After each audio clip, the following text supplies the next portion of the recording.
បាទបងប្អូនគ្នាម៉ូតូនេះគឺមានបញ្ហាញ៉ាំសាំងច្រើនបាទឥឡូវក៏យកមកឲ្យខ្ញុំធ្វើឲ្យថាឲ្យធ្វើឲ្យញ៉ាំសាំងតិចពេញបាទឥឡូវចាប់ដើមមើលនៅប៊ូស៊ីរបស់គ្នាបាទ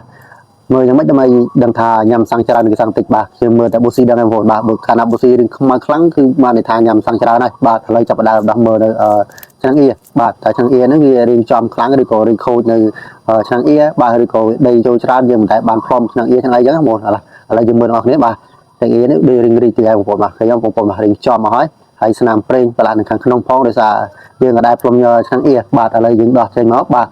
តែមិនអាចប្រើការដែរបាទយើងរីកទេបាទយើងត្រូវការផ្លាស់ប្ដូរនៅឆ្នាំងអៀថ្មីបាទមកយើងគោះមកបាទគឺមានកតិចទូលីធ្លាក់មកបាទនេះគឺពីបញ្ហាបណ្ដាលឲ្យម៉ូតូហ្នឹងញ៉ាំសាំងច្រើនបាទឥឡូវចាប់ដើមមើលបងប្អូនបាទយើងចោលបាទដូរឆ្នាំងអៀថ្មីបណ្ដោយនេះបាទស្អាតចេះបាទដើម្បីកាត់បន្ថយសាំងបាទឲ្យសាំងញ៉ាំតិចវិញបាទសាមុនដោយសារគាត់ចំណាយរឿងច្រើនបាទឥឡូវយើងកាត់បន្ថយដូរនៅឆ្នាំងអៀថ្មីបាទឥឡូវជុំដីស្អាតទៅដើម្បីសម្អាតដាក់នៅឆ្នាំងអៀថ្មីយកទៅវិញបាទហើយបន្តមកទៀតយើងជួលនឹងស្អាតហើយយើងជួលនៅឆ្នាំងអៀក្នុងទៀតបាទតែក្រៅមានដីមានទមីជាប់នៅក្នុងហ្នឹងបាទកាលណាអាចមានប្រេងអី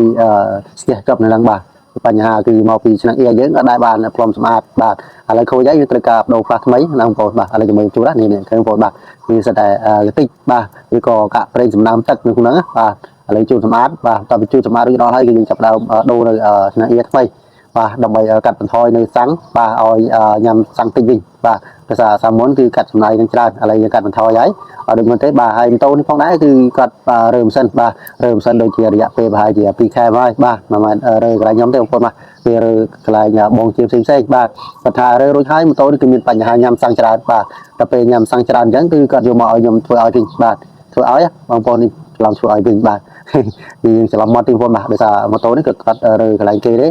កមកឲ្យខ្ញុំធ្វើឲ្យញ៉ាំសាំងតិចបាទឥឡូវក៏ខ្ញុំធ្វើឲ្យគាត់ហើយម៉ូតូនេះគឺតម្រូវរងថ្មីទេបងប្អូនបាទរងកន្លះរងសមីថ្មីដែលមើលដល់ពេលខាងមុខតិចខ្ញុំដាក់មើលឥឡូវយើងចាប់ដើមវិឆេសិនបាទយើងដាក់ប៊ូស៊ីថ្មីមិនថ្មីបាទប៊ូស៊ីចាស់ហ្នឹងបងប្អូនដាក់ប៊ូស៊ីចូលសិនដើម្បីឆេះមើលតើញ៉ាំសាំងក្រាស់ដូចមុនទៀតឬក៏យ៉ាងម៉េចបាទបន្ទាប់ពីយើងផ្លាស់ប្ដូរនៅឆ្នាំងអៀថ្មីបាទរបបអៀថ្មីបងប្អូនបាទឥឡូវយើងមកប៊ូស៊ីសិនបាទតើប៊ូស៊ីហើយយើងឆេះចោលមកសបកសិនបាទយើងចេះចោលមួយសបកដើម្បីមើលនៅតើម៉ូតូហ្នឹងញ៉ាំសាំងតិចឬក៏ច្រើនបាទខ្ញុំឆេះអញ្ចឹងបងប្អូនបាទដល់ពេលយើងឆេះរួចរាល់ប្រហែលយើងមកសបកធំដែរបាទយើងចាប់ដើមដោះនៅពូស៊ីមើលបាទនេះខ្ញុំបងប្អូនបាទគឺរងហ្នឹងគឺតែមើលថ្មីទេឃើញខ្ញុំបងប្អូនបាទរងកន្លះបាទ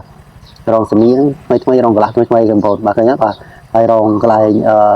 ដីហ្នឹងគឺថ្មីដែរលាបកាទៀតតែក្រោមហ្នឹងបាទតែមើលថ្មីទេថ្មីហើយក៏មានបញ្ហាហុយផ្សែងផងដែរបាទ